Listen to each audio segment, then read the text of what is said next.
प्रसन्नवदनं ध्यायेत् सर्वविघ्नोपशान्तये गुरवे सर्वलोकानां भिषजे भवरोगिणां निधये सर्वविद्यानां दक्षिणामूर्तये नमः।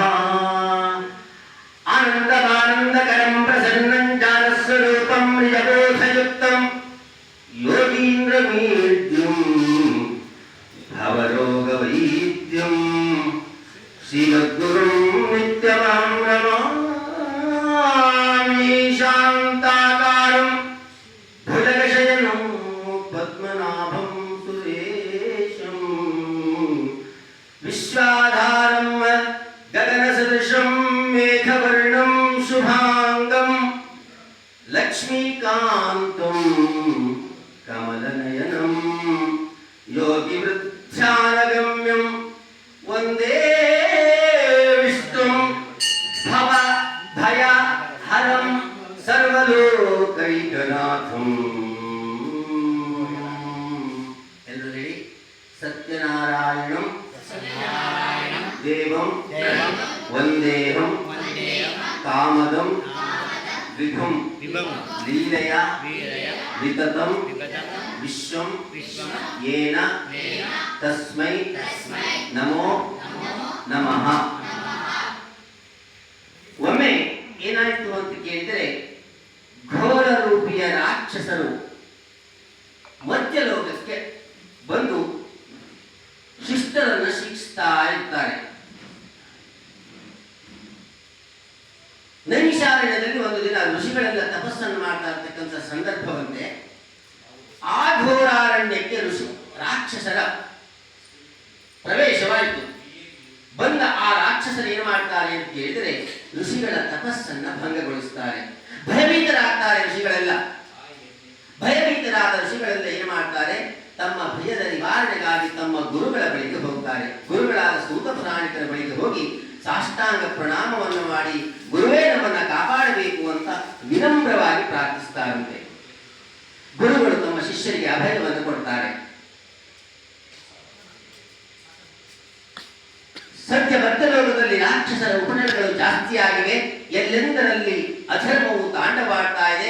ಎಲ್ಲೆಂದರಲ್ಲಿ ಹಸಿವೆ ಬಾಯಾರಿಕೆಗಳಿಂದ ಎಲ್ಲರೂ ಕೂಡ ಬಾಧಿತರಾಗಿದ್ದಾರೆ.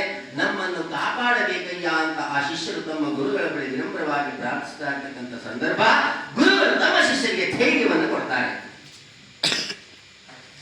ಹೇಗೆ ಧೈರ್ಯವನ್ನು ಕೊಡ್ತಾರೆ ಅಂತ ಹೇಳಿದ್ರೆ, ತಮ್ಮ ಶಿಷ್ಯರಿಗೆ ಹೇಳ್ತಾರೆ, ಹಿಂದೆ ಅದೆಷ್ಟೋ ಬಾರಿ ಈ ರಾಕ್ಷಸರು ಈ ಮಧ್ಯಲೋಕಕ್ಕೆ ಒಂದು ಉಪಟಳವನ್ನು ಕೊಟ್ಟಾವಾಗ ಅವ್ಯಕ್ತವಾಗಿರತಕ್ಕಂತಹ ಶಕ್ತಿಯೊಂದು ಬಂದು ಈ ಮಧ್ಯಲೋಕವನ್ನು ರಕ್ಷಿಸಿದೆ. ಭಯಪಡುವ ಅವಶ್ಯಕತೆ ಇಲ್ಲ.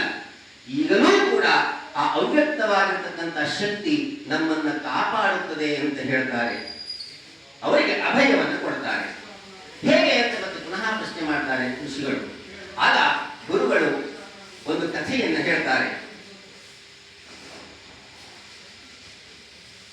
ಜ್ಞಾನ ಸತ್ರವನ್ನು ಏರ್ಪಡಿಸ್ತಾರೆ. ಎಲ್ಲ ಋಷಿಗಳು ಒಂದು ದಿನ ಸಭೆಯನ್ನು ಕರೀತಾರೆ. ಜ್ಞಾನ ಸತ್ರದಲ್ಲಿ ಎಲ್ಲ ಋಷಿಗಳು ಚರ್ಚೆಯನ್ನು ಮಾಡ್ತಾ ಇದ್ದಾರೆ. ಯಾವ ವಿಷಯದ ಕುರಿತು ಅಂತ ಕೇಳಿದರೆ, ಒಂದು ವೇಳೆ ಮಧ್ಯಲೋಕದಲ್ಲಿ ಲೋಕ ಕಂಟಕ ಎದುರಾದಾಗ ಯಾವ ರೀತಿಯ ಪರಿಹಾರವನ್ನು ಕಂಡುಕೊಳ್ಳಬೇಕು ಎನ್ನುವ ವಿಷಯದ ಬಗ್ಗೆ ಋಷಿಗಳೆಲ್ಲ ಜ್ಞಾನ ಸತ್ರದಲ್ಲಿ ಘೋರ ರೂಪ ಅತ್ಯಂತ ಗಹನವಾಗಿ ಚರ್ಚೆಯನ್ನು ಪ್ರಾರಂಭಿಸ್ತಾ ಇರ್ತಾರೆ. ಏನೇ ಮಾಡಿದರೂ ಅದಕ್ಕೆ ಅವರಿಗೆ ಪರಿಹಾರ ಸಿಗ್ತಾ ಇಲ್ಲ. ಆವಾಗ ನೋಡಿ, ನಾರದ ಮಹರ್ಷಿಗಳು ಆ ಜ್ಞಾನ ಸತ್ರದ ಸಭೆಗೆ ಪ್ರವೇಶವನ್ನು ಮಾಡ್ತಾರಂತೆ.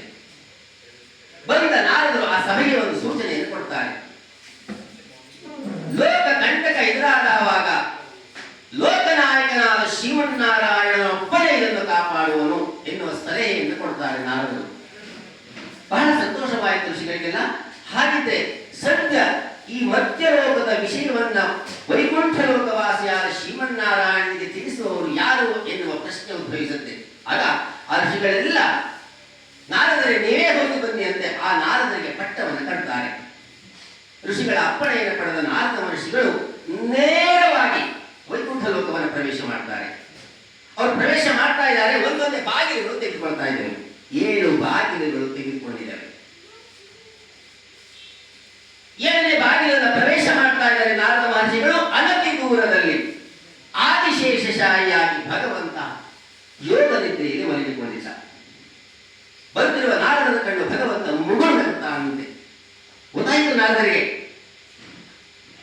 ಸಂತೋಷವಾಗಿತ್ತು ನಾರದರಿಗೆ. ನಾರದರು ಭಗವಂತನನ್ನ ಹಾಡಿ ಹೊರಡ್ತಾರೆ. ಯಾವ ರೀತಿ ಅಂತ ಕೇಳಿದ್ರೆ, ನಾನೀಗ ಪೂರ್ವದಲ್ಲಿ ಒಂದು ಶ್ಲೋಕವನ್ನು ಹೇಳಿಕೊಟ್ಟಿದ್ದನಲ್ಲ, ಆ ಶ್ಲೋಕವನ್ನು ಹೇಳಿ ಉತ್ತರಿಸ್ತಾರೆ. ಭಗವಂತನನ್ನ ಸ್ತುತಿಸ್ತಾರೆ. ಸತ್ಯನಾರಾಯಣಂ ದೇವಂ ವಂದೇಹಂ ಕಾಮದಂ ವಿಭುಂ ಲೀಲೆಯ ವಿತತಂ ವಿಶ್ವಂ ಏನು ತಸ್ಮೈ ನಮೋ ನಮಃ ಅಂತ ಹೇಳಿ ನಾರದರು ಸಾಷ್ಟಾಂಗ ಪ್ರಣಾಮವನ್ನು ಮಾಡ್ತಾರೆ ಭಗವಂತನಿಗೆ. ಭಗವಂತ ಪುನಃ ನಾರದರಿಗೆ ಪ್ರಶ್ನೆ ಮಾಡ್ತಾನೆ, ಅಯ್ಯ ನಾರದರೆ ಬಂದಿರುವ ಕಾರಣವೇನು ಅಂತ ಮುಗುಳ್ದ ಕೈಯಿಂದಲೇ ಪ್ರಶ್ನೆ ಮಾಡ್ತಾರೆ. ನಾರದರಿಗೆ ಗೊತ್ತಾಗೋಯ್ತದು. ನಾರದರು ಹೇಳ್ತಾರೆ, ಅಯ್ಯ ನನಗೆ ಗೊತ್ತಿಲ್ಲದೆ ಇರುವುದು ಏನಿದೆ ಅಂತ ನಾರದರು ಪುನಃ ಭಗವಂತನನ್ನು ಪ್ರಶ್ನಿಸ್ತಾರೆ. ಆದರೂ ಬಂದಿರುವ ಕಾರಣವನ್ನು ನಾರದರು ಭಗವಂತನಿಗೆ ಅರ್ಹುತ್ತಾರೆ. ಕೈಯಲ್ಲಿ ಶಂಖ ಚಕ್ರ ಗದ ಪದ್ಮ ವನಮಾಲಗಳಿಂದ ಶೋಭಿಸಲ್ಪಟ್ಟ ಕಮಲಾಪತಿಯನ್ನು ಕಂಡ ನಾರದ ಮಹರ್ಷಿಗಳು ಬಂದಿರುವ ಕಾರಣವನ್ನು ಭಗವಂತನಿಗೆ ಅರ್ಹುತ್ತಾರೆ. ಸದ್ಯ ಮಧ್ಯಲೋಕದಲ್ಲಿ ರಾಕ್ಷಸರ ಉಪಟಳಗಳು ಜಾಸ್ತಿಯಾಗಿವೆ, ಎಲ್ಲೆಂದರಲ್ಲಿ ಅಧರ್ಮವು ತಾಂಡವಾಡ್ತಾ ಇದೆ. ಈ ಮಧ್ಯಲೋಕವನ್ನು ಈ ಸಂದರ್ಭದಲ್ಲಿ ಕಾಪಾಡಬೇಕಯ್ಯ ಅಂತ ಬಂದಿರುವ ಕಾರಣವನ್ನು ಭಗವಂತನಿಗೆ ನಾರದರು ಅರ್ಹುತ್ತಾರೆ. ತಥಾಸ್ತು ಅಂತ ಹೇಳ್ಬಿಡ್ತಾನೆ ಭಗವಂತ. ಹಾಗಿದ್ರೆ ಹೇಗೆ ಕಾಪಾಡಬೇಕು ಅಂತ ಪುನಃ ಏನೋ ಒಂದು ಸಂಕೋಚದಲ್ಲಿ ನಾರದರು ಪುನಃ ಭಗವಂತನನ್ನ ಪ್ರಶ್ನೆ ಮಾಡ್ತಾರೆ. ಹಾಗಿದ್ರೆ ಯಾವ ರೀತಿ ಕಾಪಾಡ್ತೀಯ? ಸುಮ್ಮನೆ ಸಂಕೋಚವಾಗಿ ಒಂದು ಪ್ರಶ್ನೆಯನ್ನು ಕೇಳ್ತಾರೆ. ಭಗವಂತ ನಾರದರಿಗೆ ಹೇಳ್ತಾರೆ ಮುಗುಳ್ನಗೆಯಿಂದ, ಯಾವಾತನು ಶ್ರದ್ಧೆಯಿಂದ ಧರ್ಮಿಷ್ಠನಾಗಿ ನನ್ನನ್ನು ಉಪಾಸಿಸ್ತಾನೋ ಅಂತವನು ಎಷ್ಟೇ ಕಷ್ಟದಲ್ಲಿದೆ ಅವರನ್ನು ನಾನು ಕಾಪಿಸಿಕೊಳ್ತೇನೆ. ಹೀಗೆ ಮರುವಾಕ್ಯವನ್ನು ಪುನರ್ವಾಕ್ಯವನ್ನು ಭಗವಂತ ನಾರದರಿಗೆ ಹೇಳ್ತಾನೆ. ಹಾಗಿದ್ರೆ ನಿನ್ನನ್ನು ಆರಾಧಿಸತಕ್ಕಂಥ ಕ್ರಮವೇನಾದರೂ ಇದೆಯಾ ಅಂತ ಪುನಃ ನಾರದರು ಭಗವಂತನಿಗೆ ಪ್ರಶ್ನಿಸ್ತಾರೆ. ಆಗ ಸಂತೋಷದಿಂದ ಭಗವಂತ ನಾರದರಿಗೆ ಹೇಳ್ತಾನೆ, ಖಂಡಿತವಾಗಿಯೂ ಇದೆ. ನನ್ನ ಕುರಿತಾಗಿರುವ ಅತಿ ರಹಸ್ಯವು ಗುಹ್ಯವೂ ಆಗಿರತಕ್ಕಂಥ ಒಂದು ವ್ರತವಿದೆ. ಅದುವೇ ಶ್ರೀ ಸತ್ಯನಾರಾಯಣ ಸ್ವಾಮಿಯ ವ್ರತ. ಈ ವ್ರತವನ್ನು ಭೂಲೋಕದಲ್ಲಿ ಯಾವಾತನು ಮಾಡ್ತಾನೋ ಅವನು ನನಗೆ ಪ್ರಿಯನು, ಅವನನ್ನು ನಾನು ಪ್ರೀತಿ ಮಾಡ್ತೇನೆ, ಅವನನ್ನು ಕಾಪಿಟ್ಟುಕೊಳ್ತೇನೆ. ಯಾವಾತನು ಶ್ರದ್ಧೆಯಿಂದ ನನಗೆ ಬೇಕಾಗಿರುವ, ನನಗೆ ಪ್ರಿಯವಾಗಿರುವ ಸಪಾದ ಭಕ್ಷ ನೈವೇದ್ಯವನ್ನು ಯಾವಾತನು ಇಟ್ಟು ನನ್ನನ್ನೇ ನಂಬಿ ಇಡ್ತಾನೋ ಅವನು ನನಗೆ ಪ್ರಿಯನು, ಅವನನ್ನು ಕೂಡ ನಾನು ಶ್ರದ್ಧೆಯಿಂದ ಕಾಪಾಡಿಕೊಳ್ತೇನೆ, ಅವನನ್ನ ಯೋಗಕ್ಷೇಮವನ್ನು ನಾನು ನೋಡ್ಕೊಳ್ತೇನೆ ಅಂತ ಭಗವಂತ ನಾರದರಿಗೆ ಹೇಳ್ತಾನೆ. ನಾರದರಿಗೆ ಸಂತೋಷವಾಯಿತು.